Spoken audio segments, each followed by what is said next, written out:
साथींनो, जय भीम, जय ज्योती, जय सावित्री, जय फातिमा, जय शाहू, गुलगुलान गुल जोहार, जय संविधान आणि सबरंगी सलाम. आता आज खरं तर शाहूंचं खूप महत्व आहे. आपण दरवेळेला जयंती असली की त्या माणसांना आपण आठवतो. आपल्यासाठी आपले महानायक महानायिका बहुजन समाजाच्या साठी ज्यांनी खूप काम केलं त्यांना आपण महानायक महानायिका असं म्हणतो. आणि राजर्षी शाहू महाराजांनी अशा प्रकारचं काम केलं की महात्मा ज्योतिबा फुल्यांकडून प्रेरणा घेतली आणि स्वतः राजा असताना त्यांना ऐशारामात राहता आलं असतं. तशा अर्थाने म्हटलं तर त्यांच्याजवळ जी संपत्ती होती ती एखाद्या रंगेल बादशहासारखी उडवता आली असती, पण त्यांनी तसं केलं नाही.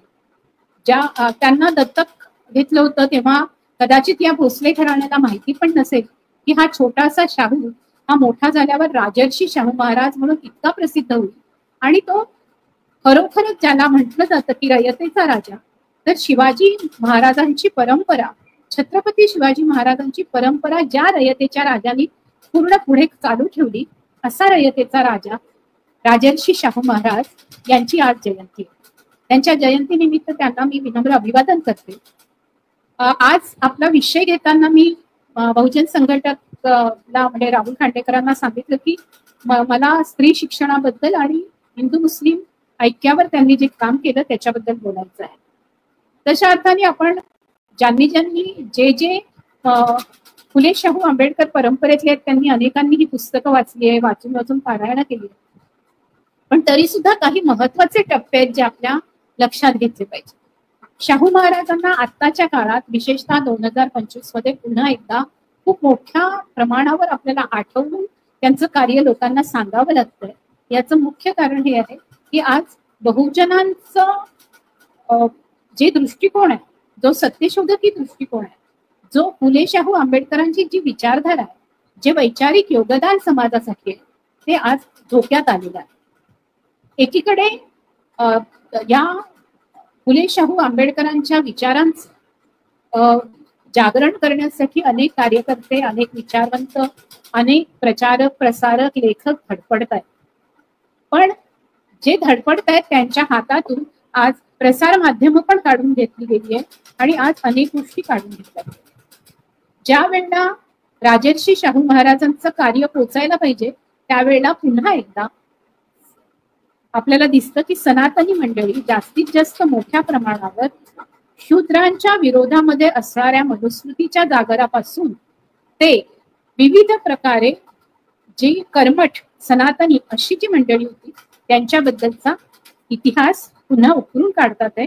आणि ज्याला आपण म्हणतो की त्याला पुनरुज्जीवनवादी ज्या चळवळी आहेत, ज्यांनी पुन्हा एकदा या देशातला इतिहास मिटवण्याचं काम केलेलं आहे, तेव्हा आपल्या सर्वांचं कर्तव्य आहे की आपण आपला इतिहास बेधडकपणे, बेबाकपणे, निर्भयतेने लोकांच्या समोर ठेवला पाहिजे. आणि तुमच्या लक्षात आलं असेल की मी वेगवेगळ्या चॅनल्सवरून बोलते, त्याच्यामध्ये सर्वात जास्त मी बहुजन संघटकला वेळ देते. आणि बहुजन संघटकचे तुम्ही सगळे प्रेक्षक आणि श्रोते माझं म्हणणं ऐकता, मला कॉमेंट्स पाठवता, एवढंच नव्हे तर मी जे काही बोलते त्याच्याबद्दल काही गोष्टींच्या बद्दल प्रश्न विचारता आणि मला ती खूप महत्वाची पावती वाटते. मी मागच्या व्याख्यानामध्ये एक खूप महत्वाची गोष्ट सांगितली होती, ती म्हणजे व्रतवैकल्यांमधली ती जी वटसावित्री आहे ती विद्यादात्री सावित्री. आज आपल्याला हाच विचार करायचा आहे की आपल्याला कोणते महाराज स्वीकारायचे. आपल्याला महाराज, बापू असे कुठले दुसरे महाराज स्वीकारायचे नाही. आपल्या देशामध्ये आणि महाराष्ट्रामध्ये विशेषतः महाराष्ट्राने त्या देशाला दिलेले अतिशय 2 असे ज्वलंत महाराज आपल्या जवळ आहेत. एक आहे छत्रपती शिवाजी महाराज आणि दुसरे आहेत राजर्षी शाहू महाराज. या दोघांच्याही जीवनात त्यांच्या घरांमधल्या स्त्रियांचा खूप मोठा हातभार लागलेला आहे. आपल्याला शिवाजी महाराजांच्या जीवनामध्ये असणाऱ्या स्त्रियांच्या बद्दल खूप आत्मीयतेने माहिती आहे, कारण त्यांच्याबद्दल लिहिलं गेलंय. आणि विशेषतः राजमाता जिजाऊ यांच्याबद्दल आपल्याला बरीचशी माहिती उपलब्ध आहे, कारण राजमाता जिजाऊंनी ज्या पद्धतीने शिवाजीला वाढवलं, मोठं केलं आणि एक एकल महिला म्हणजे जिचा पती हा निजामाकडे काम करतो आहे, आदिलशाहीमध्ये काम करतोय आणि तिथे काम करत असताना त्यांची मनसबदारी सांभाळतायत, अशा वेळेला संपूर्णतः स्वतःवरची जबाबदारी सांभाळत ज्यांनी शिवाजीला असं उभं केलं की त्यांनी संपूर्ण महाराष्ट्रामध्ये एक ज्याला आपण म्हणू रयतेचं राज्य कसं असतं असं एक पूर्ण स्वराज्य स्थापन केलं, ज्याला लोकांनी वेगवेगळी हिंदवी स्वराज्य वगैरे अशी नावं दिली. पण शिवाजी महाराजांचं जे स्वप्न होतं ते स्वप्न असं होतं की सामान्य रयतेला न्याय मिळाला पाहिजे. त्यावेळेला जर लोकशाही असती तर मला वाटतं राजर्षी शाहू महाराजांसारखंच शिवाजी महाराजांनी लोकशाहीच्या पावलावर पावलं टाकत जो संपूर्णतः एक वेगळा अजून आदर्श निर्माण केला असतो. छत्रपती शिवाजी महाराजांनी जास्तीत जास्त लोकशाहीच्या जवळ जाण्याचा मार्ग आपल्याला आखून दिला. त्यांच्या गड कोट किल्ले या सगळ्या याच्यामध्ये जे मावळे राहत होते त्यांच्या जीवनाबद्दल, त्यांच्या जगण्याबद्दल, त्यांचे जंगल, त्यांची शेती याच्याबद्दल ते आज्ञापत्रात लिहितात. मी हे का सांगते, ही पार्श्वभूमी खूप महत्वाची आहे. एकीकडे ते संपूर्ण महाराष्ट्रभर अशा पद्धतीने एक शत्रू आला तर त्या शत्रूंचा नायनाट करायचा असं करतायत, पण दुसरीकडे उत्तम शेती, लोकांना राहायला उत्तम घरं, पाण्याचे हौद, पाण्याच्या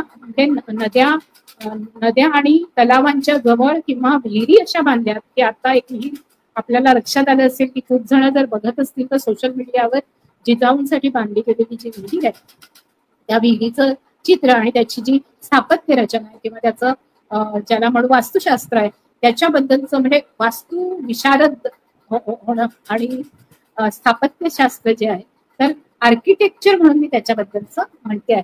याच्यामध्ये मी हे जे भविष्यशास्त्रज्ञ आहेत वास्तुशास्त्रज्ञ त्यांचा उल्लेख करत नाही. एखादी वास्तू बांधत असताना वास्तूचं स्थापत्यशास्त्र जे आहे ते जर बघितलं तर आपल्याला शिवाजी महाराजांचं जे कौशल्य ते दिसतं. आणि त्याच्या पलीकडे जेव्हा हा काळ आला तेव्हा पेशव्यांच्या काळामध्ये ज्या पद्धतीने रयतेची धूळधाण झाली आणि ब्राह्मणवादी साम्राज्य स्थापन झालं आणि वेगवेगळ्या ठिकाणी धार्मिक सुधारणांचा एक मोठा जोर इंग्रजांच्या काळात आला, त्या ब्रिटिशांच्या काळामध्ये शाहू आपल्याला भेटतात. आता शाहू भेटतात तो काळ ब्रिटिशांचा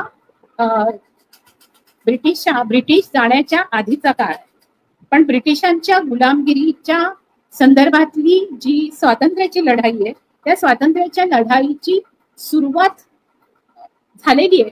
पण ती सुरुवात होताना आपल्याजवळ जे राज्य आहे ते राज्य आणि ब्रिटिशांनी ज्या गोष्टी आणलेल्या आहेत त्याच्यामधल्या खूप महत्वाच्या गोष्टी ज्या आपल्यासाठी उपयोगी आहेत, आपल्या समाजासाठी उपयोगी आहेत, बहुजन हितासाठी उपयोगी आहेत, त्या करून घेणं, त्याचा पायंडा पाडणं आणि त्या अनुषंगाने एखाद्या राजाचं कर्तव्य काय आहे आणि त्याच्या प्रिन्सली स्टेटमध्ये त्यांनी कशा पद्धतीने सामाजिक न्यायाच्या संकल्पना राबवल्या पाहिजे याच्याबद्दलचा जर आपल्याला कुठला धडा कोणी दिला असेल तर तो शाहू महाराजांनी घालून दिला. कारण बाकीचे सगळे म्हणजे अगदी झाशीची राणी लक्ष्मीबाई तिच्याबरोबर झलकारी लढली, तिने झलकारीनीच झाशीच्या राणीचा वेश केला आणि आपल्या इंग्रजांना वाटलं तीच लढते आणि ती धारातीत ती पडली. अशा प्रकारे आपल्याला झाशीच्या राणीच्या 1857चं बंड माहिती. पण त्याच वेळेला आपल्या देशामध्ये झालेली बिरसा मुंडाची, तंट्या भिल्लीची ब्रिटिशांविरुद्धची लढाई आणि त्यांनी केलेलं बंड किंवा उमाजी नायकांचं बंड हे आपल्याला कमी ऐकायला मिळतं.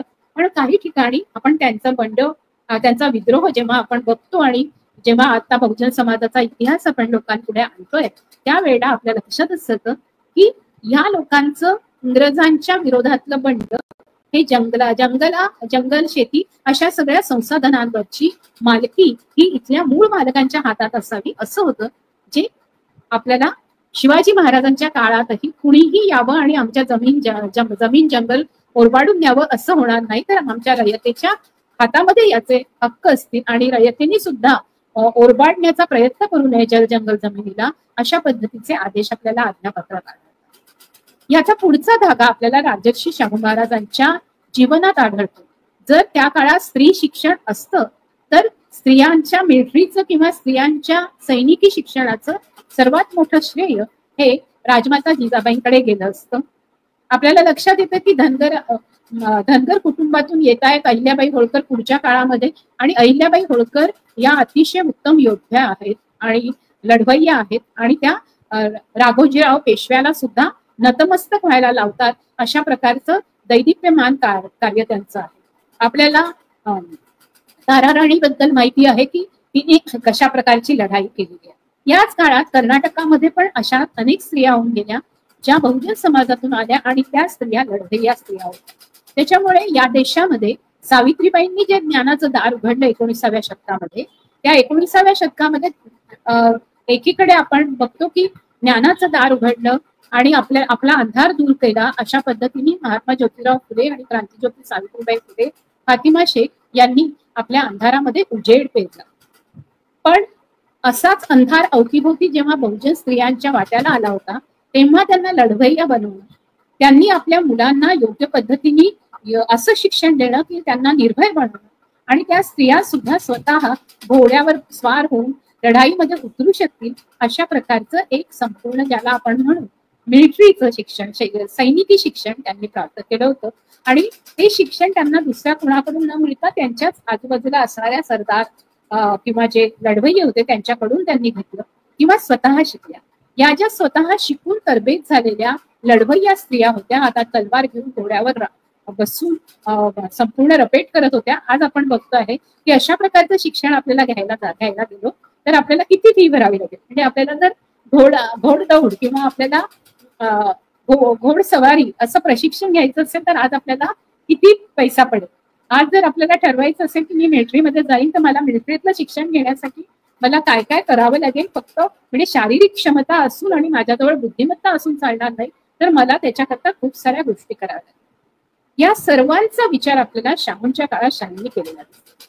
म्हणजे त्यांनी महात्मा ज्योतिराव फुले, सावित्रीबाई फुले यांनी दिलेल्या संपूर्णतः पुस्तकी ज्ञानाचा आणि वेद नावाची गोष्ट, उपनिषद नावाची गोष्ट, मनुस्मृती नावाची गोष्ट, जिथे पूर्णतः सगळ्यांना शिक्षणाचा अधिकार नाकारला होता, ज्ञानाचा अधिकार नाकारला होता, तो ज्ञानाचा अधिकार मिळवून देण्यासाठी त्यांनी केलेली धडपड आणि आपल्या हयातीमध्ये महात्मा ज्योतिबा फुले आणि सावित्रीबाई फुलेंनी 22 शाळा काढल्या आणि 2 शाळा ज्या त्यांना बंद कराव्या लागल्या त्या वेगळ्या. म्हणजे अशा 24 शाळांची निर्मिती ती केली. तो राजर्षी शाहू महाराजांचा आदर्श होता. त्यांनी सर्व जाती धर्मातील स्त्रिया आणि पुरुषांसाठी शाळा काढल्या आणि त्या शाळा काढताना महात्मा ज्योतिबा फुले आणि सावित्रीबाई फुले यांनी पेरलेले जे विचार आहेत, जे छत्रपती शिवाजी महाराजांनी पेरलेले जे विचार आहेत, रयत म्हणजे कोण, आणि जे आपल्याला लक्षात येतं की 2500 वर्षापूर्वी तथागत गौतम बुद्ध बहुजन हिताय बहुजन सुखाय म्हणतात. तर तशा प्रकारचं समृद्ध हवं, पण बहुजनांना, सर्व बहुजनांना सामावणारं आणि त्यांच्या कल्याणाचं म्हणजे वेलफेअर स्टेट निर्माण झालं पाहिजे. आणि ते वेलफेअर स्टेट जर बहुजन हित साधायचं असेल तर त्याच्यामध्ये त्यांना त्याचे हक्क मिळाले पाहिजेत.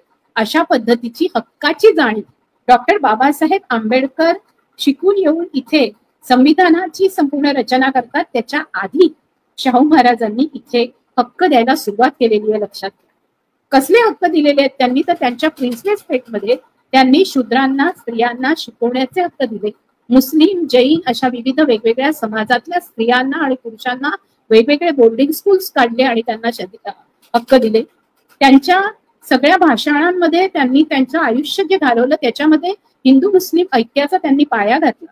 एवढंच नव्हे तर त्यांनी म्हटलं की आज त्यांच्या एका भाषणामध्ये शाहू महाराज उल्लेख करतात की या देशामध्ये मी हिंदू आणि मुस्लिम हे 2 एकमेकांचे बांधव आहेत असं मानतो. एवढंच नव्हे तर ते दोघं एक खांद्याला खांदा देऊन म्हणजे सोबत, अगदी खांद्याला खांदा जोडून सोबत पूर्णपणे लढाई लढतात आहेत. ते ब्रिटिशांच्या सैन्यात सुद्धा तिथे हिंदू आणि मुस्लिम एकत्र आहेत. एवढंच नव्हे तर जी अशा पद्धतीची आक्रमणं झाली तर शिवाजी राजांच्या काळातही आपल्याकडे अनेक मुस्लिम होते आणि ते म्हणतात की माझ्या स्वतःच्या संपूर्ण प्रिन्सली स्टेटमध्ये माझ्या बरोबरीने अतिशय हुशार, कर्तबगार आणि जीवाला जीव देणारे असे खंदे मुस्लिम सैनिक, शिक्षक आणि वेगवेगळ्या स्तरावर काम करणारे, योगदान करणारे अशा मुस्लिमांची नावं, कलावंत, गायक अशा लोकांची नावं ते घेतात आणि त्या कवींची, कलावंतांची, आणि सांगतात की ही सगळी मंडळी आपल्या सोबत खांद्याला खांदा लावून आहे. ब्रिटिशांना त्यांच्यामध्ये फूट पाडायची असेल तर ते फूट पाडतील, पण खरं तर मुसलमान या देशामध्ये त्यांच्या भाषणामध्ये त्यांनी फार सुंदर उल्लेख केला. एक फक्त मी सांगते की त्यांच्या कोणत्या भाषणात आहे. थोडस आपण जाऊया की त्यांच्या भाषणाचा 2 एप्रिल 1894 रोजी त्यांनी हिंदू मुस्लिम ऐक्याविषयीचे मूलभूत विचार हे कोल्हापूर संस्थांचा कारभार जेव्हा आपल्या हातात घेतला तेव्हा त्यांनी ते बोलून दाखवलेलं आहे. त्यांनी म्हटलं की ह्या ज्या हिंदू मुस्लिम दंगली होतात त्या दंगलींच्या बद्दल मला फार वाईट वाटतं की या 2 समाजात सलोखा आणि शांतता निर्माण केली पाहिजे. या दोन्ही समाजातील नेते त्या दृष्टीने प्रयत्न करत असतील, पण त्याचबरोबर सार्वजनिक सभेच्या मंडळींनी हिंदू मुस्लिम सलोखा म्हणून प्रयत्न केले पाहिजे. हिंदू मुस्लिम सलोख्याच्या संदर्भात ते म्हणतात की हुबळी इथे जुलै 1920 म्हणजे 1894 ते 1920 शाहू स्वस्थ बसलेले नाहीत आणि हिंदू मुस्लिम ऐक्यासाठी ज्याला आपण म्हणू की सांप्रदायिकतेच्या विरोधामध्ये, धर्मांधतेच्या विरोधामध्ये राजर्षी शाहू महाराज हे कर्नाटकमध्ये भरलेल्या ब्राह्मणेतर सामाजिक परिषदेच्या अध्यक्षपदी बोलताना म्हणतात, मुसलमान हे नेहमी मराठ्यांप्रमाणे क्षात्रकर्म करतात. क्षात्रकर्म म्हणजे क्षत्रियासारखे कर्म करतात. ते मराठ्यांप्रमाणेच त्यांच्या सगळ्या चालीरीती आहे. मराठ्यांच्या फौजेत मोठमोठे मुसलमान सरदार होते आणि आजही आहे. मुसलमानांच्या फौजेमध्ये मराठी सरदार होते. हल्ली इंग्रज सरकारच्या फौजेत सुद्धा मराठी व मुसलमान खांद्याला खांदा भिडवून लढले आहेत. आता हे मराठी म्हणतात तिथे त्यांनी हिंदू हा शब्द वापरलेला नाही. ते म्हणतात मुसलमान समाज हा देशात कोणी परका नसून तो इथल्या बहुजन समाजाचाच एक भाग आहे. हे वास्तव समाज मनावर ठसवण्याचा प्रयत्न राजर्षी शाहू महाराजांनी जाणीवपूर्वक केला आणि त्यांनी फक्त तसं नाही केलं तर हिंदू आणि मुसलमान या दोन्ही समाजात समान न्याय मिळाला पाहिजे आणि सामाजिक न्यायाची आपण प्रतिष्ठापना केली पाहिजे. याच्यासाठी त्यांनी खूप सढळ हातांनी संपूर्णतः मुस्लिम समाजातल्या आणि हिंदू समाजातल्या अनेक लोकांना एकत्रितपणे महत्वाची पदं दिली. संस्थानामध्ये त्यांना आपल्या पदरात ठेवलं आणि मुस्लिम समाजामध्ये अनेक दर्गे, मशिदी आणि त्यांच्या देवस्थानाच्या निगराणीसाठी त्यांनी उदार अंतःकरणाने आणि सढळ हाताने मदत केली. हे मी का बोलते, आता बघा एक संपूर्णतः कसा मोठा वाद झाला वक्फ बोर्डाचा. संसदेमध्ये मोठा वक्फ बोर्डाचा वाद निर्माण करून असं केलं गेलं की मुसलमानांची जी जमीन आहे वक्फ बोर्डाची ती आपण आपल्या ताब्यात घेतली पाहिजे आणि ती ताब्यात याच्याकरता की याच्यावर सगळे मुसलमानांचे जे काम चालतात त्याच्याबद्दल आणि स्मशानाच्या संदर्भामध्ये सुद्धा मुस्लिमांनी कुठे त्यांनी त्यांची प्रेत पुरायची आणि मुसलमानांनी वक्फ बोर्डासाठी दिलेली जी जमीन आहे ती जमीन प्रत्येकाने आपापल्या हिश्श्यातून दिलेली मुस्लिमांच्या सामाजिक कामासाठी आणि सामाजिक हितासाठी जे जे कार्य होईल त्याच्यासाठी दिलेली जमीन आहे. याचे खुलासे झाल्यानंतरही आपल्या लक्षात असं येतं की आजचं सरकार संपूर्णतः मुस्लिमांच्या ज्या ज्या सार्वजनिक जमिनी आहेत, ज्या दर्ग्याच्या असतील, मशिदीच्या असतील किंवा संपूर्णतः वक्फ बोर्डाच्या असतील किंवा तिथे कुठल्या शाळा असतील, तिथे मदरसे असतील, अशा सर्व जमिनींवर कब्जा करण्यासाठी ज्या प्रकारचा प्रयत्न आजचं सरकार 2014 पासून जे त्यांनी सुरू केलेलं आहे ते बाबरी मशिदीचा पुढचा बाबरी मशिदीला पाया घातला त्यांनी, की बाबरी मशीद पाडली आणि त्यांनी दुसरं पूर्णतः या 10 वर्षामध्ये मुसलमानांना राहण्यासाठी जागाच उरणार नाही अशा पद्धतीचं काम केलं. आता तुम्ही सांगा की ज्या स्वराज्याची कल्पना छत्रपती शिवाजी महाराजांनी केली होती, जी पुढे नेऊन राजर्षी शाहू महाराज पुढे हिंदू मुस्लिम ऐक्यामध्ये त्याचं परिवर्तन करतात, अशा वेळेला इतक्या सांप्रदायिक सद्भावाच्या आणि सलोख्याच्या वातावरणामध्ये आपल्याला आपल्या या म्हणजे ते राजे आहेत बरं का, त्यांच्या हातामध्ये ते प्रजेनी निवडून दिलेले लोकप्रतिनिधी नाही आहेत, लोकांचे ते राजे आहेत आणि राजे असताना सुद्धा म्हणजे राजाला खरं तर 10 वर्षात हे लोक जसे वागतात तसं वागता येऊ शकत होतं. किंवा पेशवाईच्या काळामध्ये जे पेशवे वागलेले आहेत की त्यांनी कुठल्याही शूद्र आणि स्त्रियांसाठीच्या शाळा वगैरे काढल्या नाहीत, उलट त्या काळामध्ये जास्तीत जास्त सती गेलेल्या आहेत. पेशव्यांच्या काळामध्ये जास्तीत जास्त स्त्रियांच्या हत्या झालेल्या आहेत. पेशव्यांच्या काळामध्ये घाशीराम कोतवाल नाटक पाहिल्यानंतर तुमच्या लक्षात येईल की आम्ही पुण्याचे बामणहरी हे संपूर्णतः लाल महालामध्ये कशा पद्धतीच्या क्रीडा करत होते आणि देवदासी प्रथा ही खूप मोठ्या पराकोटीला पोहोचलेली आहे. अशा काळातून बाहेर काढणं आणि त्या पेशवाईला आव्हान करणं एकीकडे हा सामाजिक क्रांतीचा भाग आहे, कारण त्या पेशवे या सगळ्या गोष्टींना धार्मिक हस्तक्षेप मानत होते आणि स्वतः कारभार करत असताना स्वतःला राजे समजायला लागलेले होते. खरं तर ते पंत होते, त्यांनी फक्त कारभार सांभाळायचा होता. पण राजर्षी शाहू महाराजांनी जेव्हा हे कोल्हापूर प्रिन्सलेस स्टेटचा आणि संपूर्णतः विचार केला की बॉम्बे प्रेसिडेन्सीमध्ये काय होऊ शकतं, बाकीच्या संपूर्ण आजूबाजूला लागलेल्या प्रेसिडेन्सीमध्ये किती सुधार होऊ शकतो आणि कोणकोणत्या सुधारणा आणू शकतो, तर आपल्या लक्षात असं येतं की महात्मा ज्योतिबा फुले सावित्रीबाई फुलेंनी पेरलेली क्रांतीची बीज आहेत, सामाजिक क्रांतीची, त्या सामाजिक क्रांतीच्या बीजांची संपूर्णतः लोकांच्या आणि लोकन्यायाच्या दृष्टीने, सामाजिक न्यायाच्या दृष्टीने धोरणं राबवण्यासाठी, म्हणजे उत्तम अशी जनवकालत जर म्हणू आपण की इंग्रजांकडेही अशा प्रकारची जनवकालत की अशा पद्धतीच्या शाळा निघाल्या पाहिजे. जर इंग्रज काढू शकले नाही तर आपल्या प्रिन्सलेस स्टेटमध्ये स्वतः त्या शाळा काढल्या, स्वतः अनुदान दिलेली आहेत, स्वतः देणग्या दिल्या आहेत. म्हणजे जितक्या शाळा त्यांनी हिंदूंमधल्या विविध जातीच्या लोकांसाठी काढल्या, शूद्रातिशूद्रांसाठी काढल्या, अगदी ब्राह्मणांसाठी सुद्धा काढल्या, जैनांसाठी काढल्या, तितक्या शाळा, तितकेच विविध असे सार्वजनिक ठिकाणी मुस्लिमांना विविध गोष्टींमध्ये भाग घेता येईल अशा प्रकारचे उपक्रम राबवणं, हे सगळं शाहू महाराजांनी केलेलं दिसतं. आता खरं तर किती कमी आहे त्यांचा कालखंड, पण तरी सुद्धा या कालखंडामध्ये शाहू महाराजांनी ज्या पद्धतीने स्वातंत्र्यपूर्व काळात आणि स्वातंत्र्योत्तर काळात हिंदू मुस्लिम समाजात जातीय दंगली होत होत्या, तेव्हा मात्र कोल्हापूर प्रिन्सलेस स्टेट हे एकमेव उदाहरण आपल्याला सांगता येईल की तिथे कोल्हापुरात हिंदू आणि मुस्लिम हे दोन्ही समाज सलोख्याने एकत्र राहत होते. तमाम बहुजन समाज हा मोहरमचा सण साजरा करण्यामध्ये अजूनही तिथे अग्रभागी असतो आणि करवीर नगरीची ही जी भूमी आहे राजर्षी शाहू महाराजांनी, ती त्यांनी पुरोगामी विचारांनी त्याची मशागत केली. म्हणून पेशव्यांनी ज्या पद्धतीने स्वतःची ज्याला आपण म्हणू की पेशवेशाही निर्माण केली होती, तर ती पेशवेशाही मोडून काढण्याचं काम या शिवशाहीतल्या राजर्षी शाहू महाराज या त्यांच्या खऱ्या अर्थाने दत्तक घेतले असले तरी खऱ्या अर्थाचे, ज्याला आपण म्हणू छत्रपती शिवाजी महाराजांचे खरे वारसदार राजर्षी शाहू महाराजांनी तो पाया घातलेला दिसतो. आज त्याच्यामुळे हिंदू मुस्लिम ऐक्याच्या संदर्भामध्ये आपल्याला खरोखरच शाहू महाराजांचा हा धडा घेण्यासारखा आहे. आजही आपल्याला जेव्हा कुणी विचारतं की हिंदू मुस्लिम ऐक्यासाठी कुणी काम केलं, तर आपल्याला कुठल्याही अशा प्रकारच्या राजाचं नाव तोंडावर येत नाही. एक आपण अकबराचं नाव बघतो की त्यांनी केलेलं आहे. बाकीच्या सगळ्या संदर्भामध्ये आपल्याला आपल्या समोर इतिहासामध्ये सांगितलं गेलं आहे की जवळपास सगळे बादशाह आणि सगळे राजे जे झाले, जे हिंदू राजे ज्यांना म्हणू आपण, राजपुतांमध्ये झाले असतील, यांनी सगळ्यांनी आपल्या सत्ता आणि संस्थान सांभाळणं, आपले तख्त, आपली गादी सांभाळणं याच्यासाठी सर्वात मोठं काम केलेलं दिसतं. आपले साम्राज्य पसरवलंय, आपल्या रयतेसाठी काय करता येईल याचा विचार केलाय, त्याच्या अर्थाने सोयी केलेल्या आहे. म्हणजे कधी कधी कल्याणाची कामं केली आहेत, पण हक्काची कामं करणाऱ्या, त्यांना त्यांचे हक्क मिळवून देणारा असा जर कोणी राजा झालेला दिसतो तर तो आहे राजर्षी शाहू महाराज. त्याच्यामुळे ज्या वेळेला आपण म्हणतो की 1947 साली स्वातंत्र्य मिळालं, मग आपण म्हणतो की आपल्याला आपल्या हातामध्ये ज्या वेळेला संविधान आलं, 26 नोव्हेंबर 1949 रोजी संविधान तयार झालं आणि मग आपल्याला 26 जानेवारी 1950 ला आपल्या हातामध्ये संविधान आलं. त्या संविधान ज्या दिवशी आलं त्या दिवशी आपण स्वतंत्र भारताचे नागरिक म्हणूनची घटना आपल्या हातात आली, आपल्याला मतदानाचा हक्क आला. पण तो तसा नाही, तसा मिळावा.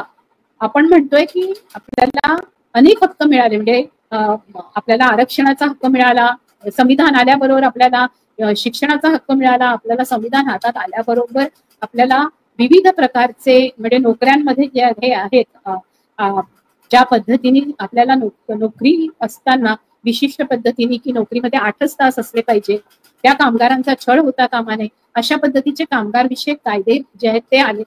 पण त्यांची सुरुवात इंग्रजांच्या काळामध्ये अशा पद्धतीचे कायदे यावेत, म्हणजे स्त्री शिक्षणाचा कायदा यावा, मुस्लिम स्त्रियांना आणि पुरुषांना शिक्षणामध्ये बरोबरीने प्रवेश मिळावा. जैन धर्मातल्या स्त्रिया आपल्याला दिसतं त्या काळामध्ये जैन धर्मातल्या स्त्रियांना 5 स्त्रियांना शाहू महाराजांनी शिष्यवृत्ती देऊन परदेशी पाठवलेला आहे. पूर्ण समाज एकमेकांच्या सोबत रोटी व्यवहार सुद्धा करत नव्हता, एकमेकांसोबत बसत नव्हता. आज मुंबईतल्या लोकांना इतकी सवय आहे की आपण लोकल मधून जेव्हा आपण जातो सगळेजण अगदी एकमेकांच्या सोबतीने जगतो, वागतो. कुठलाही मोठा अधिकारी असेल तरी सुद्धा त्याला लवकर पोहोचायचं असेल चर्चगेटला मिटीला, तर तो कुठूनही निघाला असेल तर त्याला कारनी जाण्यापेक्षा लोकलनी जावं, मेट्रोमधून जावं असं सगळं वाटतं. एकमेकांच्या सोबतीने आपण बसतो आणि जातो, तेव्हा आपल्याला खांद्याला खांदा लावून आपण जात असतो, आपल्याला त्याची जात माहिती नसते, आपल्याला त्याचा वर्ग माहिती नसतो, आपण ते काय नोकरी करतात माहिती नसतं. आपण एक संपूर्णतः भारत देशातले, या महाराष्ट्रातले, या मुंबईचे एक नोकरदार आहोत, चाकरमानी आहोत. आपण सर्वच जण नोकऱ्या करायला, रोजगारासाठी, रोजीरोटीसाठी इथे आलोत. इतक्या इतक्या सहज भावनेने आपण एकत्र राहतो. पण ज्या वेळेला दंगे होतात, दंगे पेटतात, त्यावेळेला वस्त्या जाळल्या जातात, त्यावेळेला लोकांमधल्या जाती उफाळून येतात, त्यावेळेला धार्मिक द्वेषभावना उफाळून येते.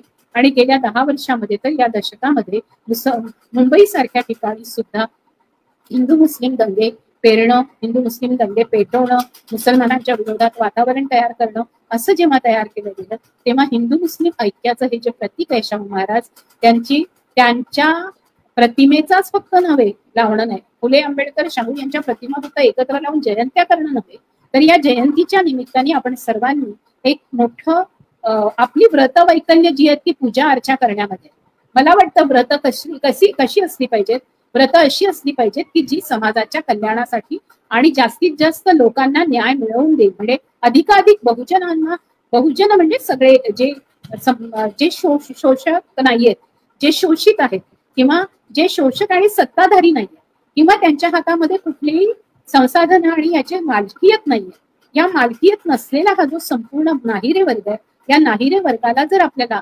संपूर्णतः सामावून घ्यायचं असेल तर हे समावेशाचं धोरण काय असेल हे आपल्याला जर कोणाकडून शिकायला मिळतं. म्हणजे ज्याला आपण म्हणतो की खरं तर कोल्हापूरच्या या राजांनी नंतर यशवंतराव चव्हाण सारखे, आणि मग लोक म्हणतात तसं शरद पवारांसारखी माणसं तयार केली. आज यशवंतराव चव्हाणांसारखा माणूस जो आहे तो तिथून निर्माण झालेला आहे, या मातीतून, की ज्या मातीने अशा पद्धतीने एक समतावादी सामाजिक न्यायाचं स्वप्न बघितलं होतं. म्हणून आपल्या लक्षात असं येतं की शाहू महाराजांच्या पावलावर पाऊल टाकणारे जे जे कोणी लोक झाले, त्या फुले आंबेडकर शाहूवादी विचारसरणीचं काम करणारे जे जे लोक झाले, त्यांच्याबद्दल आपल्याला एक वेगळी आत्मीयता असते. मग ते बाबूराव पाटणकर असतील, ते इंदुताई पाटणकर असतील, किंवा भारत पाटणकर असतील, क्रांतिसिंह नाना पाटील असतील, या सर्वांची, खरं तर मी चुकीने क्रम केला, क्रांतिसिंह नाना पाटलांचं नाव पण बाबूराव पाटणकरांच्या सोबतीने आधी घ्यायला पाहिजे होतं. क्रांतिसिंह नाना पाटील असतील, अशी जी सगळी अतिशय कुठलाही जाती धर्म न मानता लोकांना एकत्र करत इथला शेतकरी जगावा, इथली रयत जगावी, त्यांना त्यांच्या संसाधनावर त्यांचे हक्क मिळावे, आणि एवढंच नव्हे तर त्यांच्यामध्ये जातीभेद मिटावा, म्हणून बेटी आणि रोटी व्यवहार, बेटा बेटी व्यवहार आणि रोटी व्यवहार या दोन्हीच्या बद्दल आपण काम केलं पाहिजे, हे शाहूंनी आपल्या मनामध्ये आणलं होतं. खरं तर हा माणूस इंग्लंडमध्ये जाऊन त्यांनी उत्तम पद्धतीचं शिक्षण त्यांनी जाऊन तिथे बघितल्यानंतर, तिथल्या सगळ्या ज्या गोष्टी आहेत त्या बघितल्यानंतर तिथून ते शिकून आले, ते बघितलं, आणि त्या सगळ्या याच्यामध्ये त्यांना बऱ्याच गोष्टी स्वतःसाठी करता आल्या असतात. पण त्यांनी हा जो त्यांचा कालखंड आहे हा आपल्या संपूर्णतः परिवर्तनवादी संकल्पनेसाठी वापरला, आणि त्यांनी त्याच्यामुळे फक्त म्हणजे हे जे शब्द आहेत तेही मला पटत नाहीत, त्यांनी उद्धाराचं काम नाही केलं, स्त्रियांना हक्क जाणीवेचं काम केलं आणि स्त्रियांचा उद्धार केला. असे जे शब्द आहेत ते शब्द असं दाखवलं जातं की आता त्यांचा उद्धार झालाय, आता स्त्रियांना एका पापातून मुक्ती मिळाली आहे. तर अशा पद्धतीने कुठल्या तरी पापातून मुक्ती मिळाली असं नाहीये. जो शब्द आपण अलीकडच्या काळात गेल्या 25-30 वर्षापूर्वी आला, सक्षमीकरण, हा शब्द शाहूंनी रुजवला. आरक्षण हा शब्द शाहूंनी रुजवला. त्यांनी आरक्षणाची जी संकल्पना मांडली त्याच्यामध्ये मागच्याही वेळेला शाहूंबद्दल बोलताना मी मांडलं होतं, आणि सगळेच जण राजर्षी शाहू महाराजांचं हे उदाहरण दिल्याशिवाय आपण म्हणजे आपलं कुठलीही शाहूंच्या बद्दल बोलतानाच भाषण किंवा कुठलं व्याख्यान पूर्ण होऊ शकत नाही. ते म्हणजे शाहूंनी 1902 मध्ये जेव्हा आरक्षणाच्या संदर्भामध्ये मांडणी केली आणि आरक्षण हे कायद्याने बंधनकारक केलं, मला असं वाटतं की ती आपल्या इथल्या सामाजिक क्रांतीची, सामाजिक न्यायाची मूलभूत संरचना जी पूर्वीची सत्तेची होती, जिथे सामाजिक न्याय नव्हता, ती बदलण्याची मोठी ग्वाही संविधान येण्याच्या आधी आपल्या हातात दिली की इथे जे नेहमी व्हल्नरेबल, ज्यांना वंचित ठेवलं गेलं, ज्यांना उपेक्षित ठेवलं गेलं, ज्यांना बहिष्कृत ठेवलं गेलं, अशा लोकांना बरोबरीने अधिकार मिळाले पाहिजे. म्हणजे त्यांनी कुणालाही दानामध्ये ते दिलेलं नाही, म्हणून उद्धार हा शब्द बरोबर नाही. त्यांनी त्या घटकांचं असं सक्षमीकरण झालं पाहिजे, ते इतके सक्षम झाले पाहिजे की जे गट इथे ऑलरेडी सत्ता असल्यामुळे, संसाधनं असल्यामुळे आणि ज्ञानसत्तेची पण सगळी सगळी दालनं ज्यांच्यासाठी खुली आहेत, असे वर्गीय आणि जातीय अशा अनुषंगाने वर्णाच्या आधारावर ज्यांनी आतापर्यंत उपभोग घेतला आहे, त्या सत्तेचा उपभोग सामान्य जनता घेऊ शकते आणि तिच्याजवळ ते तिला दिलं गेलं नाही म्हणून ते तिला दिलं पाहिजे त्या जनतेला, आणि तिला त्या हक्कापासून वंचित केलेलं आहे म्हणून तिला मिळालं पाहिजे, अशा प्रकारचा दृष्टिकोनातून त्यांनी स्त्रियांचं शिक्षण, मुस्लिमांचं शिक्षण, ज्या ज्या समाजाला शिक्षण मिळालं नाही त्या सगळ्यांना, म्हणजे गुरव असतील, वंजारा असतील, विविध प्रकारचे भटके विमुक्त असतील, बहुजन समाजातले अगदी कुंभार, कुणबी, लोहार, सुतार असे असतील, या सर्वांना त्यांनी शिक्षण देण्यासाठी दारं खुली केली. आणि महिलांना शिक्षणाच्या बद्दल एकीकडे शाळा उघडल्या गेल्या होत्या, त्यांना शिक्षण मिळत होतं, पण अनेक स्त्रियांना आपापल्या गावावरून येऊन राहायचं कुठे, आपल्याला उच्च शिक्षण घ्यायचं असेल तर आपण जायचं कुठे, अशी जी भ्रांत होती ती भ्रांत पण शाहू महाराजांनी दूर केली. ती मुलांची केली, अनेक वसतिगृह काढण्याचा पायंडा पाडला शाहू. म्हणजे नंतर आपल्याला दिसतं की रयत शिक्षण संस्थेचं वसतिगृह आहे भाऊराव पाटलांचं, आपल्याला विविध शिक्षण संस्थांनी जी वसतिगृह तयार केली आहेत या वसतिगृहाचा, अशा पद्धतीने वसतिगृह निर्माण करण्याचा आणि या वसतिगृहामध्ये राहण्यासाठी जर त्यांचे आईवडील तयार नाहीयेत, त्यास ते स्वतः मुलं तयार नाहीयेत, तर त्यांना वेगवेगळ्या जातीची पण आपल्याला वसतिगृह बांधावी लागतील तात्पुरती, नंतर त्यांना आपल्याला एकत्र आणता येईल. अशा पद्धतीने त्या जातीची पण वसतिगृह, म्हणजे मराठा वसतिगृह वेगळा ठेवलाय, मुस्लिमांचं वसतिगृह वेगळं ठेवलेलं आहे, अगदी महार, चांभार, ढोर यांची वसतिगृह वेगळी ठेवली आहे, पण म्हणून त्यांना शिक्षणापासून वंचित नाही केलं, तर त्यांना वसतिगृहात राहण्याची जागा दिली, त्यांच्यासाठी भोजनगृह, त्यांच्यासाठी मेस चालवल्या. त्या भोजनगृहामध्ये मराठा जातीतल्या उच्च, म्हणजे ज्यांना सवर्ण जाती मानतो आता आपण, त्या जातीतल्या स्त्रियांनी त्यांना स्वयंपाक करावा, तिथल्या पुरुषांनी मुलांच्या मेसमध्ये स्वयंपाक करावा, अशा प्रकारच्या विविध योजना तयार केल्यात आणि त्याच्यातूनही त्यांना नोकऱ्या दिल्या. एवढंच नव्हे तर मंदिरामध्ये फक्त पुजारी असला पाहिजे, ब्राह्मण पुजारी असला पाहिजे, असं जे होतं त्या ब्राह्मण पुजारी आणि पुरोहितशाहीला त्यांनी सुरुंग लावला. तिथे गुरवांना सांगितलं किंवा वेगळ्या जातीच्या लोकांनी पण काय हरकत आहे की त्यांनी पुजारी होणं, आणि म्हणून पुजारी होण्याचं दारं सुद्धा तळागाळातल्या जातींना खुली केली आणि त्यांनी मंदिरात जाऊन त्यांना पूजा करण्याचे अधिकार दिले. आता हे जेव्हा ते करत होते तेव्हा खरं तर आपल्याला मिळालेल्या आयुष्यामध्ये आपण किती किती करू शकतो याचा एक खूप मोठा नमुना आपल्याला शाहू महाराजांचा दिसतो. शाहू महाराजांनी ज्याला आता आपण म्हणतो ना, तुम्ही सगळे आताच्या पिढीतल्या लोकांना त्या जाहिराती माहिती नसतील, पण आमच्या वेळेला प्रौढ शिक्षा वर्ग खूप मोठ्या प्रमाणावर निघत होते आणि ज्या स्त्रियांना, ज्या पुरुषांना शिकायला नाही मिळालं त्यांना सगळ्यांना प्रौढ शिक्षा मिळावी म्हणून, आणि सफदर हाशमीचं एक खूप सुंदर गाणं यायचं की सगळ्यांना शिक्षण मिळायला पाहिजे याच्याबद्दलचं एक गीत यायचं. तसंच की काही गीतं दूरदर्शनवरून प्रसारित व्हायची, त्याच्यामध्ये एक चिडिया, अनेक चिडिया, दाना खाणे आई चिडिया, आणि मग त्यांना पारधी पकडायला येतो तेव्हा पारध्यांचं ते जाळं घेऊन त्या चिडिया उडतात, आणि म्हणून अशा पद्धतीने संघटन खूप गरजेचं आहे. तर शाहू महाराजांनी आपल्या शाळा प्रशिक्षणासाठी काढलेले कॉलेज, महाविद्यालय इथे सुद्धा त्यांच्या ज्या विविध स्पर्धा ठेवल्या, कुस्तीची स्पर्धा असेल, विविध क्रीडा स्पर्धा असतील, या सगळ्या स्पर्धांमधून एकमेकांच्या सोबत एक पॉझिटिव्ह विधायक स्पर्धेचं वातावरण तयार केलं, पण एकमेकांच्या बद्दलची घृणा नष्ट केली.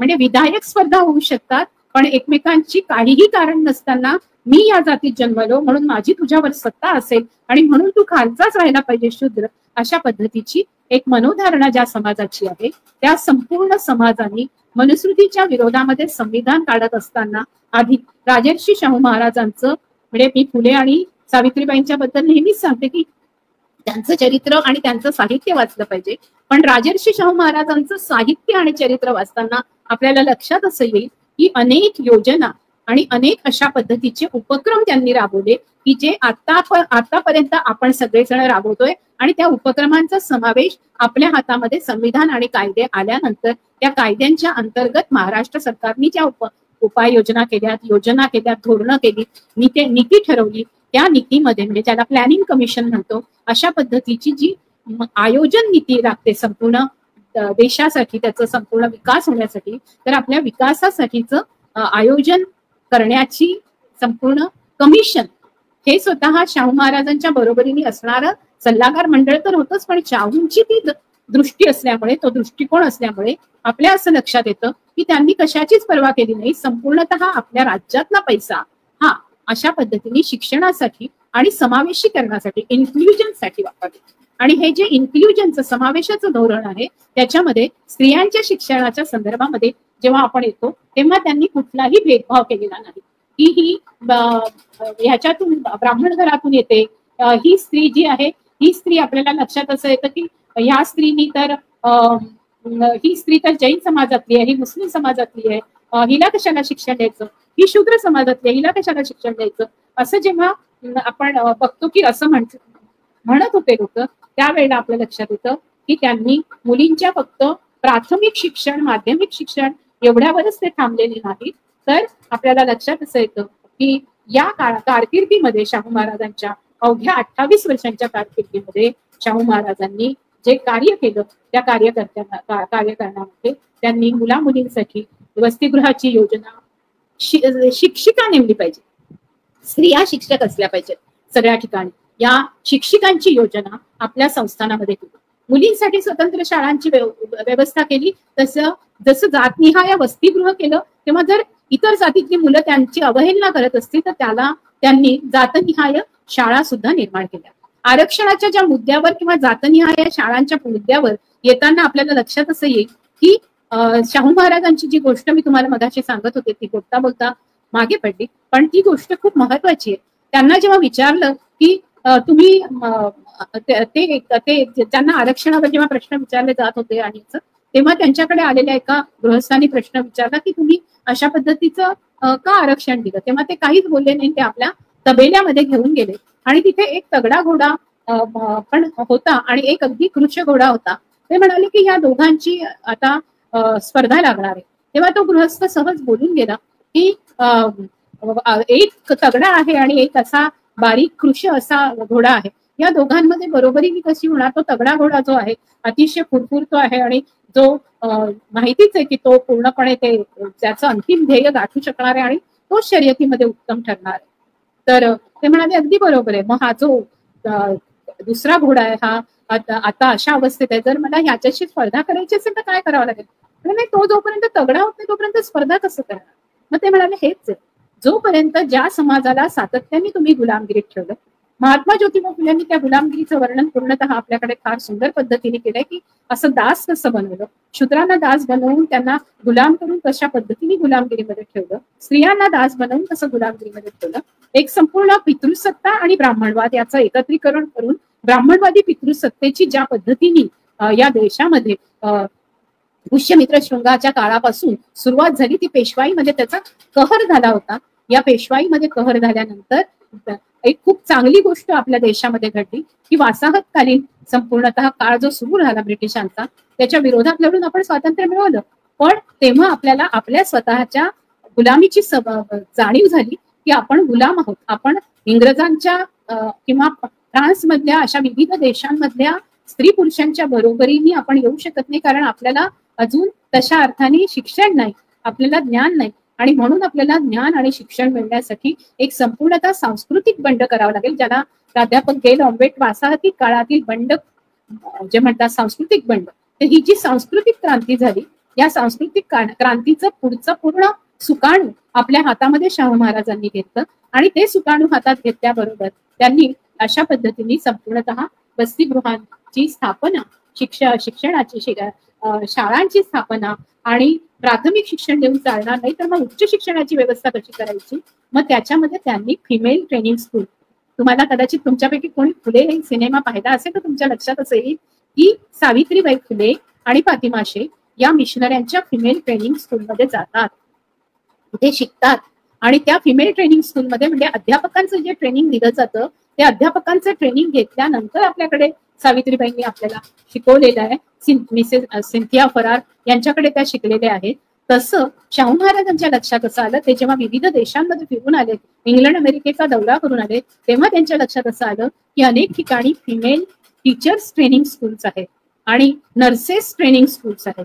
अशा पद्धतीने स्त्रियांना ज्या वैद्यकीय शिक्षणासाठी बाहेर जाऊ शकल्या नाहीत त्यांच्यासाठी नर्सिंग स्कूल्स उघडले पाहिजेत. ज्या डॉक्टर की करून त्या इथे येतात आहेत त्यांच्यासाठी आपल्याला दवाखान्यांची सोय केली पाहिजे, म्हणजे जे शिक्षण शिकून आल्यानंतर त्यांना रोजगार मिळावा म्हणून इथल्या राजाचं जे कर्तव्य आहे प्रिन्सली स्टेटमध्ये, ते कर्तव्य एकीकडे शाहू महाराज करत होते, जे ब्रिटिशांनी स्वतःला राज्यसत्ता मानल्यामुळे ब्रिटिशांच्या काळामध्ये सरकार म्हणून ते करत होते. पण राजर्षी शाहू महाराजांनी असा विचार नाही केला की ब्रिटिश करतीलच आणि मला ते करायची काय गरज आहे, असा त्यांनी विचार केला नाही आणि उच्च शिक्षण आणि अधिकाराच्या पदावर त्यांनी नेमणूक केली. त्याच्यामध्ये तुमच्या लक्षात असं येईल की रखमाबाई केळवकर आणि कृष्णाबाई केळवकर यांना, ही रखमाबाईंची मुलगी, यांना पण त्यांनी उच्च शिक्षणासाठी मुंबईला पाठवलं आणि पदव्युत्तर शिक्षणासाठी त्यांनी त्यांना इंग्लंडला पाठवलं. अत्रिकाबाई डेनियल बेकर या इंग्रजी महिलेला त्यांनी उच्च शिक्षणासाठी पुण्याला पाठवलं आणि स्त्रियांच्या उच्च शिक्षणाची जी तळमळ आहे ती आपल्याला त्यातून दिसून येते. आणि या उच्च शिक्षणाच्या संदर्भामध्ये बोलत असताना मी तुम्हाला सांगितलं तसं 5 जैन, म्हणजे माझ्या जे वाचनात आलं 19व्या शतकातील मराठी नियतकालिकांमधला तो मी अभ्यास करत होते, तेव्हा 5 जैन महिलांना त्यांनी उच्च शिक्षणासाठी फक्त मुंबईत नाही पाठवलं, तर मुंबईतून त्यांना उच्च शिक्षणासाठी अमेरिका आणि इंग्लंड इथे पाठवलं. आणि 24 जुलै 1917 त्यांनी प्राथमिक शिक्षण आणि सक्तीचं मोफत प्राथमिक शिक्षण हे याचा हुकूम काढला आणि तो संपूर्ण बहुजन समाजातल्या स्त्रियांना आणि म्हणजे मुलींना आणि मुलांसाठी तो लागू केला. आज जिल्हा परिषदेच्या 20,000 शाळा बंद झालेल्या आहेत.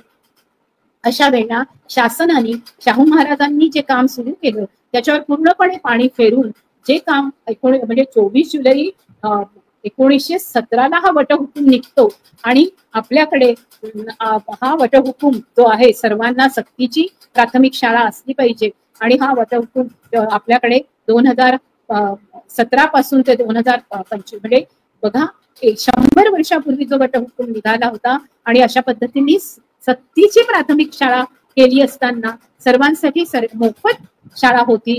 आज मोफत तर सोडूनच देऊ, पण प्रायव्हेट शाळांमध्ये जायचं असेल तर गरीब आईबापांचं सगळं आयुष्य धुळून निघतं अशी परिस्थिती आहे. आणि जिल्हा परिषदेच्या किंवा आदिवासींच्या आश्रमशाळा बंद केल्यामुळे संपूर्णतः त्या समाजातल्या आज लहान मुलींना सुद्धा साधं शिक्षण सुद्धा मिळत नाही. मराठी तर सोडून देऊ, मराठी सक्तीचं करणं बिरणं हे सगळी गोष्ट तेव्हा होऊ शकते जेव्हा जिल्हा परिषदेच्या शाळा जिवंत राहतील. अशा पद्धतीने सरकारने शाळा गरिबांसाठी आणि संपूर्णतः जे वंचित जाती समूह आहेत, वंचित घटक आहेत, मग ते अगदी पारलिंगी समूहातले पण असतील, ओबीसी, आदिवासी, भटके विमुक्त, अल्पसंख्याक या समूहातील असतील, विविध कारागीर, कास्तकार, मच्छीमार, शेतकरी अशा समूहातील असतील, या समूहातील लोकांना, मुलांना, मुलींना शिक्षण मिळालं पाहिजे. आज इतक्या मोठ्या प्रमाणावर शेतकऱ्यांच्या आत्महत्या होतात आणि शेतकरी जिवंत राहत नाहीये कारण त्याला पाणी नाहीये, त्याच्याकरता खताची सोय नाही. शाहू महाराजांनी या अनेक गोष्टी उपलब्ध केल्या. राधानगरीचं धरण हे मोठ्या धरणांपैकी नाहीये, पण हे राधानगरीचं धरण एक विकासाचं अतिशय उत्तम आदर्श उदाहरण आहे. या राधानगरीच्या धरणाने कोल्हापुरातच नव्हे तर आजूबाजूचा सगळा प्रदेश हा सुजलाम सुफलाम केला आणि तिथल्या शेतकऱ्यांना, आपल्याला लक्षात असं येतं की विदर्भातले, मराठवाड्यातले शेतकरी किंवा आंध्रमधले शेतकरी हे सर्वात जास्त आत्महत्या करताना दिसतात, कारण तिथे अशा पद्धतीने सिंचनाच्या सोयी उपलब्ध नाहीयेत. सगळ्या विहिरी आटून जातात आणि त्या विहिरींचं अशा पद्धतीचं स्थापत्यशास्त्र नाहीये की त्या विहिरी पुन्हा भरतील. या धरणाच्या पाण्याने विहिरी पुन्हा भरतील, सुजलाम सुफलाम होईल, अशा प्रकारच्या योजना सुद्धा त्या काळामध्ये शाहू महाराजांनी केलेल्या दिसतात.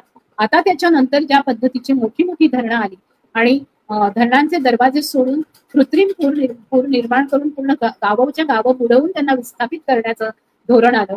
कुरमोडी धरणासारखं तिथेच जवळच्या ह्याच्यामध्ये आपल्याला धरण बांधून अक्षरशः लोकांचं ऊर फोडून टाकणारं आणि लोकांच्या हृदयात हुंदके साठवणारे अशी जी धरणं आली, ती धरणं महाकाय धरण किंवा जायकवाडीचं धरण आलं, पण तरीही औरंगाबादमध्ये पाणी मिळत नाहीये. अशी जी वाणवा आहे ती वाणवा आणि त्याच्या तुलनेत जेव्हा आपण शाहू महाराजांना बघतो तेव्हा लक्षात घेण्यासारखं आहे की त्यांचं धरण हिंदूंना हे पाणी आणि मुसलमानांना हे पाणी, दलितांना हे पाणी आणि ब्राह्मणांना हे पाणी असं नाहीये. सर्वांसाठी ते पाणी आहे आणि सर्वांसाठी पाणी फक्त पिण्यासाठी नाहीये, सिंचनासाठी आहे, उद्योगासाठी उपलब्ध करून दिलंय. असा हा रयतेचा राजा राजर्षी शाहू महाराज त्याच्या संपूर्ण काळामध्ये त्यांनी जे काही केलेलं आहे त्याच्यामध्ये सर्वांगीण विकासासाठी शिक्षणाची योजना, म्हणजे एकीकडे मी हे जे सांगते ते त्यांनी बघा, जो संपूर्ण सांस्कृतिक एक प्रवाह होता, जो प्रवाह सनातनी होता, ज्या प्रवाहाने वेदोक्त प्रकरण जे झालं त्याच्यामध्ये शाहू महाराजांना आंघोळीला जाताना त्यांना वाटलं की वेदमंत्र करून आपल्याला आंघोळ घातली जावी, तर त्यांनी एका शूद्र ब्राह्मणाला म्हणजे एका ब्राह्मणाला पाठवलं आणि शूद्र लोकांसाठी जे मंत्र म्हटले जातात तेच मंत्र शाहू महाराजांसाठी म्हटले. आणि राजाचा राज्याभिषेक जसा होतो त्यावेळेला राजाच्या राज्याभिषेकाला जसं इथल्या पेशवाई मधल्या आणि इथले जे संपूर्ण ब्राह्मण पुरोहित पुजारी त्यांनी नकार दिला होता, तसंच मग गागा भट्टाला बोलवण्यात आलं होतं. तसं शाहू महाराजांच्या बाबतीत त्यांनी कपट नीती केली आणि त्याच्यामध्ये असे वेद म्हटले जे फक्त शूद्रांसाठी आहेत, पण ब्राह्मणांसाठी असणारे वेद शाहू महाराजांसाठी म्हटले गेले नाहीत. म्हणून आज लक्षात घेण्यासारखं आहे की शाहू महाराजांच्या जयंतीच्या दिवशी आपण हा जो संपूर्णतः भेदभाव केला जातो आहे, हा भेदभाव आजच्या घडीला पुन्हा पुनरुज्जीवित केला जातोय. अशा पद्धतीची विषमता पुनरुज्जीवित केली जाते. तेव्हा शाहू महाराजांनी स्वतः समजून घेतलं की मी कितीही मोठ्या राजघराण्यातला असलो, मी एका संपूर्णतः भोसले कुळाची गादी चालवत असलो, मी राजर्षी असलो, तरी सुद्धा यांच्यासाठी मी कायम शूद्र आहे. त्याच्यामुळे ब्राह्मणवाद जो आहे, जो संपूर्णतः सनातनी मनुस्मृतीवाद्यांनी पक्का केलेला आहे, त्याच्या विरोधातली आपली जी लढाई आहे ती 19व्या शतकाच्या नंतर 20व्या शतकाच्या सुरुवातीपासून जी अतिशय समर्थपणे लढलीच नव्हे, तर त्या लढाईच्या साठी एक शिक्षणाचं अमोघ शस्त्र शाळांच्या रूपामध्ये, वसतिगृहांच्या रूपामध्ये, हॉस्पिटल्सच्या रूपामध्ये, नर्सेस ट्रेनिंगच्या रूपामध्ये, फिमेल ट्रेनिंग स्कूल्सच्या रूपामध्ये, स्त्रियांना डॉक्टर बनायचं असेल तर त्यांना परदेशी जाण्यासाठीची शिष्यवृत्ती देण्यापर्यंतच अशा विविध प्रकारच्या योजना आखत स्त्रिया आणि शूद्रांना आपल्याला दिसतं की त्यांनी मदत केलेली आहे. 1919 मध्ये ज्या वेळेला शाहू महाराजांनी आपल्या लक्षात असं येतं की बाबासाहेब आंबेडकरांनाही शिष्यवृत्ती दिली आणि ती शिष्यवृत्ती त्यांना मिळाल्यामुळे त्यांना पुढे उच्च शिक्षणासाठी जाता आलं. आज कशासाठी शाहू महाराजांनी हे शिक्षण केलं, त्याच्यामध्ये स्वतः शाहू महाराजांनी त्याचे निकष लावलेले दिसतात, जे निकष आजही आपल्याकडे आपण मानत नाही आणि आपलं सरकार मानत नाही. लोकशाहीवादी सरकार म्हणवतं पण ते लोकशाहीवादी नाहीये. तर पण राजर्षी शाहूंचं सरकार मात्र लोकशाहीवादी होतं, जरी ते राजे होते तरी. त्याचं उदाहरण बघा, त्यांनी म्हटलंय मानसिक विकासासाठी शिक्षण. इच्छा असूनही मुलींना जेव्हा शिक्षणाची संधी मिळत नाही अशा वेळेला मुलींचं मानसिक खच्चीकरण होतं, त्यांना न्यूनगंड निर्माण होतो आणि म्हणून त्यांनी मुलींसाठी स्वतंत्र शाळा आपल्या संस्थानात निर्माण केली. पण आपली सून, आपली स्नुषा इंदुमती, हिला देखील शिक्षणासाठी प्रवृत्त केलं आणि इंदुमती ज्या आहेत राणी इंदुमती ह्या शिकल्या आणि त्या एवढंच नव्हे तर त्याच्यानंतर त्या शाळा आणि हा सगळा शिक्षणाचा संपूर्ण कारभार आहे, तो कारभार पण त्या स्वतः स्त्री शिक्षणाचा बघायला लागल्या. पण आपल्याला काय दिसतं, आपल्याला असं दिसतं की ज्याचे आत्ताच्या संपूर्ण याच्यामध्ये मोठ्या मोठ्या पदांवर बसलेले आणि मराठा समाजातून आलेले आहेत असं सांगतायत. मला माफ करा, मराठा समाजामध्ये जे कोणी हुंडा घेत नाहीत, जे सत्यशोधक वाटेवर आहेत, जे संपूर्ण अतिशय चांगल्या पद्धतीने काम करतात त्यांच्याबद्दलची माझी धारणा नाही. पण ज्या समाजामध्ये छत्रपती शिवाजी महाराजांपासून ते राजर्षी शाहू महाराजांसारखी माणसं होतात, त्या समाजाने हुंडा ही प्रथा ताबडतोबीने बंद करायला पाहिजे. आणि हुंड्यासाठी जसं ती वैष्णवी अगवणे, तिचा जो बळी गेला आणि हुंड्यासाठी म्हटलंय पण तिचा जो छळ झाला, तर सुनेचा छळ करणारे हे आजचे सगळे आमदार खासदार यांचे मित्र असणारे किंवा स्वतः आमदार खासदार असणारे अशी जी ही सगळी मंडळी आहेत, त्यांनी लक्षात घेतलं पाहिजे की त्यांनी राजर्षी शाहू महाराजांचं नाव घेता कामा नये. राजर्षी शाहू महाराजांनी स्वतःची सून म्हणजे स्वतःच्या घरामध्ये हा पायंडा पाडला, जसं महात्मा ज्योतिबा फुलेंनी स्वतःच्या घरामध्ये हा पायंडा पाडला. शिवाजी महाराजांनी आपल्या आईला, आई तू मोठी आहेस असं म्हणून आईच्या नावाने शिव्या देणाऱ्यांपैकी शिवाजी नव्हते, तर आपल्या आईचा सन्मान एवढा मोठा केला की तिने मला शिकवलेलं आहे, मी तिच्यामुळे घडलो आहे, तर तिला आज देशामध्ये फक्त शिवाजीची माता म्हणून नाही ओळखलं जात, तर तिला राजमाता जिजाऊचा दर्जा दिला. जर अशी मंडळी असती तर मग स्त्रियांचा दर्जा उंच झाल्याशिवाय राहणार नाही. तर स्त्रियांचा दर्जा जर उंच व्हायचा असेल तर त्यांना संधी दिली पाहिजे, त्यांना अधिकार दिले पाहिजे आणि त्यांना सन्मानाने जगणं त्यांचं मान्य केलं पाहिजे. म्हणून मानसिक विकास जर स्त्रियांचा व्हायचा असेल तर त्यांना शिक्षणाची गरज आहे. त्यांनी म्हटलं सर्वांगीण विकासासाठी शिक्षण आणि आरक्षण. म्हणून जे लोक ज्यांना गुलाम ठेवलं गेलंय, ज्यांना कधी शिकवलं नाही, ज्यांना वल्नरेबल दुर्बल ठेवलं गेलंय, अशा अक्षम ठेवलं गेलंय, अशा सर्व घटकांना सक्षम करण्यासाठी म्हणून आपल्याला आरक्षण द्यावं लागेल असं म्हणत शाहू महाराजांनी आरक्षण देत स्त्रियांसाठी आरक्षण ठेवलं. विविध जातीतल्या ज्या जातींना शिक्षणाचा अधिकारच नाही अशा विविध जातीच्या म्हणजे ओबीसी असतील, आदिवासी असतील, दलित असतील, भटके विमुक्त असतील, यांना पण त्यांनी शिक्षणासाठी अधिकार दिला. पुनर्विवाह कायदा हिंदू धर्मशास्त्रानुसार पूर्णपणे जो अमान्य होता तेव्हा आणि विधवा स्त्रियांना आणि परित्यक्ता स्त्रियांना बंदी होती, त्या काळामध्ये पुनर्विवाहासाठी अनेकांनी लेख लिहिले, त्याच्याबद्दल काही ठिकाणी स्वतः पुनर्विवाह केले. पण पुनर्विवाह विषयी कायदा झाल्याशिवाय सर्वसामान्य लोकांमध्ये पुनर्विवाहाच्या संदर्भात जागृती होणार नाही असं जाणणारा जाणता राजा जो आहे तो राजर्षी शाहू महाराज आहे. 1917 मध्ये जी स्त्रियांना पुनर्विवाहावर बंदी घातली होती ती दूर करून शाहू महाराजांनी आपल्या संस्थानामध्ये विधवा पुनर्विवाह कायदा अंमलात आणला आणि एवढंच नव्हे तर आपली सुनबाई इंदुमती हिला पण त्यांनी पुनर्विवाह करण्याची संमती दिली. लक्षात घ्या की आपल्या घरातल्या सुनबाईला पुनर्विवाह करण्यासाठी संमती दिली. एवढंच नव्हे तर 12 जुलै 1919 मध्ये महाराजांनी आंतरजातीय आणि आंतरधर्मीय विवाह कायदा केला. त्यांनी आपल्या संस्थानामध्ये मुलींच्या लग्नाचं वय 12 वरून 14 वर्ष केलं आणि 18 वर्षानंतर मुलींना लग्नासाठी पालकांची परवानगी ची गरज नव्हती. हा त्या काळात जरी दृष्टिकोन होता तरी सुद्धा त्यावेळेला 10 म्हणजे टिळक वगैरे सगळी मंडळी 10 वर थांबलेली होती की 10व्या वर्षी तिचं लग्न केलं जावं. त्यांनी किमान पाळी येण्याचा जो काळ आहे 14 वर्षाचा, ती संज्ञान होण्याचा जो काळ आहे त्या काळाचा 14 वर्ष असा हे करून तिला 14व्या वर्षानंतर तिचं लग्न झालं पाहिजे याच्याबद्दल एक कायदा केला.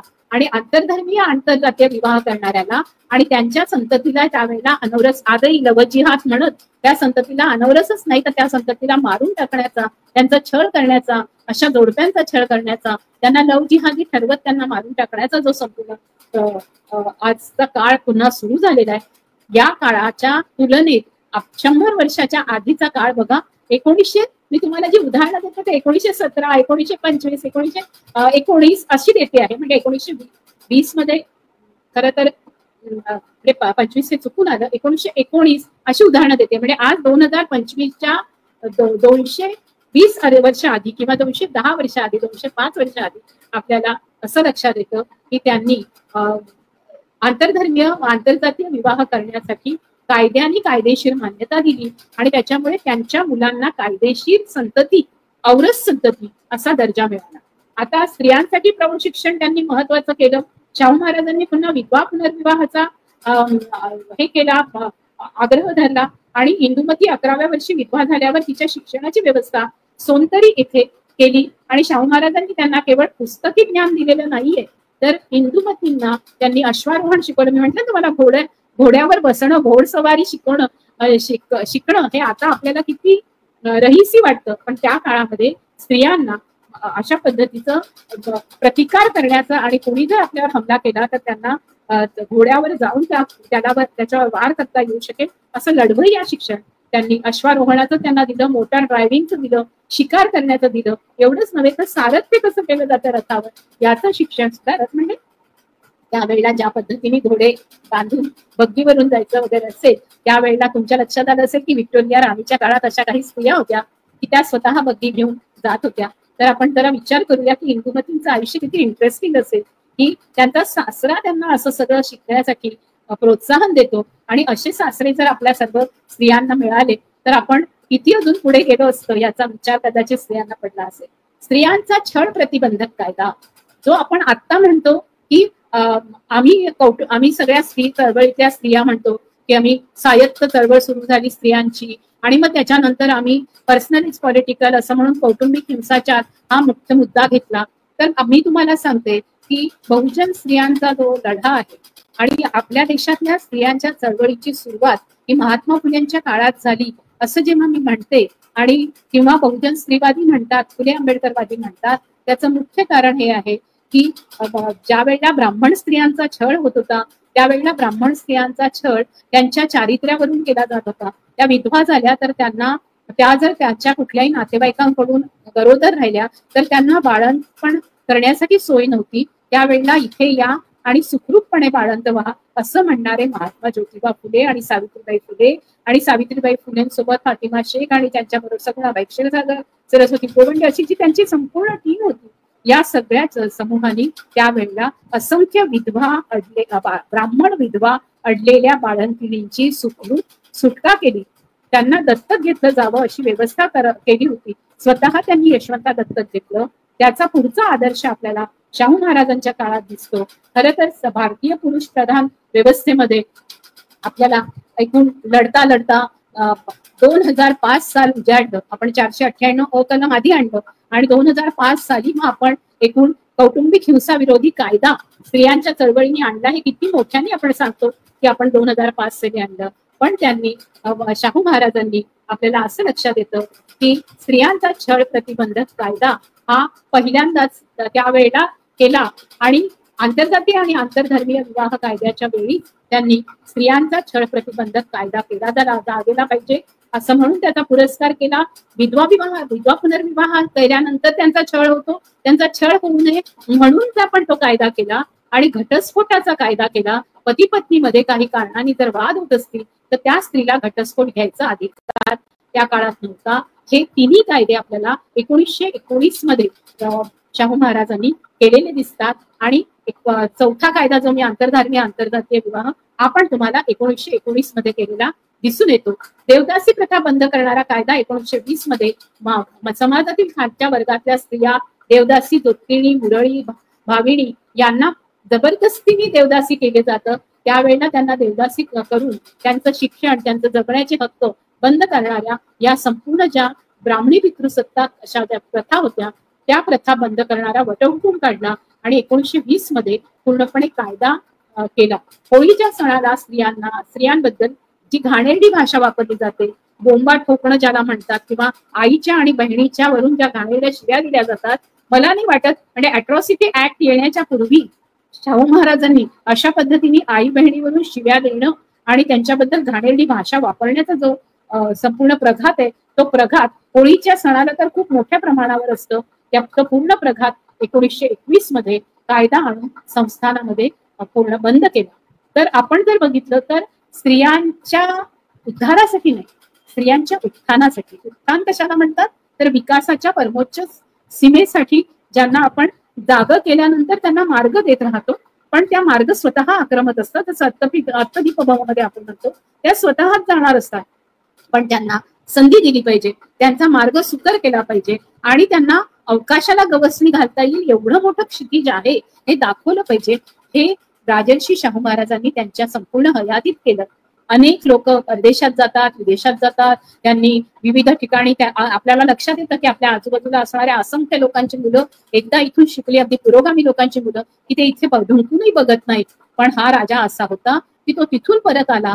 आपल्या स्वतः हा सगळा जो पैसा, जी संपूर्ण संस्थानांमध्ये असणाऱ्या ज्या गोष्टी होत्या ते फक्त ज्ञान धर्मासाठी वापरलेला नाही, धर्मासाठी वापरलेला नाही, तर सर्व लोकांचे धर्म एकमेकांच्या सोबतीने शाबूत राहावेत आणि सर्वांना एकमेकांच्या धर्मामध्ये ते सण साजरे करण्याची संधी मिळावी असं केलं. व्रतवैकल्य, रूढी, रीतिरिवाज याला पूर्ण फाटा दिला आणि होळीसारख्या सणामध्ये ज्या पद्धतीने स्त्रियांच्या नावाने शिव्या दिल्या जायच्या त्याच्या विरोधामध्ये म्हणजे जसा ज्याला आज आपण अॅट्रॉसिटी ऍक्ट म्हणतो तसा एकूण स्त्रियांच्या विरोधात घाणेरड्या शिव्या दिल्याबरोबर त्याच्याबद्दलचा कायदा केला आणि त्याचा प्रतिकार व्हावा म्हणून शाहू महाराजांनी पुढाकार घेतला. आपल्याला फक्त स्त्रियांच्या शिक्षणाविषयी त्यांनी केलेलं वसतिगृह, त्यांनी केलेल्या उच्च शिक्षणासाठी दिलेल्या शिष्यवृत्त्या आणि काही स्त्रियांची नावं आपल्याला माहिती असतात. पण आपल्याला शाहू महाराजांचं स्त्रियांसाठीचं असं एक दैदिप्यमान कार्य की जिथे त्यांनी स्त्रियांनी ज्या ज्या ठिकाणी त्या काम करतात, शिक्षिका असतील तर तिथे तिच्या राहण्याची सोय म्हणजे मग तिला तिच्या निवासाची सोय, तिच्या सोबत तिचा नवरा राहू शकेल किंवा तिचं कुटुंब राहू शकेल, ती जर अविवाहित असेल, ती विधवा असेल तर तिचं कुटुंब, तिची मुलं राहू शकतील, अशा पद्धतीच्या सोयी सुद्धा केल्या. त्याच्यामुळे जो प्राचार्य निवास आपण म्हणतो, कुलपतींचा निवास आपण म्हणतो, अध्यापिकांचा निवास आपण म्हणतो, तर अशा प्रकारे फक्त विद्यार्थ्यांचे हॉस्टेल्स नाहीत तर अध्यापिकांचं निवासस्थान सुद्धा अशा पद्धतीचं त्यांनी केलं. ही किती म्हणजे किती वेगळी गोष्ट आहे. आजही त्याच्यासाठी आपल्याला सरकारशी भांडावं लागतं, लढावं लागतं. योजना कागदावर आहेत पण त्या पूर्ण होत नसतात. आणि योजना फक्त कागदावर करण्याआधी आधी त्या पूर्ण करायच्या आणि मग त्या कागदावर आणायच्या आणि मग कागदावर आणल्यानंतर मग त्याचा कायदा बनवायचा. अशी एक वेगळ्या प्रकारची म्हणजे ज्याला आपण म्हणू अशा वेगळ्या प्रकारची पेरणी राजर्षी शाहू महाराजांनी केली, जी लोकशाहीवादी मूल्य मानणाऱ्या लोकशाहीवादी आजच्या संविधान आपल्या हातात असताना असणाऱ्या संसदेमध्ये किंवा जी विधानसभा विधान परिषदा या ज्या आपल्या आपण ज्या म्हणतो की लोकशाहीसाठी आपल्या सगळ्या ज्या असे सभा निर्माण केलेल्या आहेत तिथे सुद्धा आपण लक्षात घेतलं पाहिजे की लेजिस्लेटिव्ह असेंब्लीज आहेत यांनी कायदा केल्यानंतर त्याचं पालन व्हावं हे बघितलं पाहिजे. आणि कायदा करताना कुठे कुठे तसं नाहीये आणि कशा प्रकारचा अन्याय होतोय म्हणून न्याय मिळण्यासाठी तो कायदा झाला पाहिजे हे आपण अस्तित्वात आणलं. हे आपण राजर्षी शाहू महाराजांच्या पूर्ण आयुष्यातून शिकतो. आज फक्त स्त्रियांच्या शिक्षणासाठी स्त्रियांविषयी केलेल्या कार्याबद्दल मी बोलते, तरी हा खूप छोटा आहे. एका तासामध्ये मी ही सगळी मांडणी आणि हिंदू मुस्लिम ऐक्याच्या संदर्भामध्ये कोल्हापुरामधलं हे संपूर्ण सलोख्याचं वातावरण करणारा राजर्षी शाहू याच्याबद्दल असंख्य प्रकारचे चित्रपट आले पाहिजे. त्यांच्या एकेका कामावर एक एक चित्रपट होऊ शकेल असं दैदिप्यमान काम राजर्षी शाहू महाराजांनी अवघ्या 28 वर्षाच्या या सगळ्या आपल्या कारकिर्दीमध्ये केलं. आणि म्हणून या आजच्या दिवशी त्यांच्या जयंतीच्या दिवशी राजर्षी शाहू महाराज यांना सामाजिक न्यायाचा पाया घालणारा राजा म्हणून आज मी त्यांना खूप मानाने वंदन करते आणि इथे थांबते. जय भीम, जय ज्योती, जय सावित्री, जय फातिमा, जय शाहू, उलगुलान गुल जोहार, जय संविधान आणि सबरंगी सलाम, जिंदाबाद.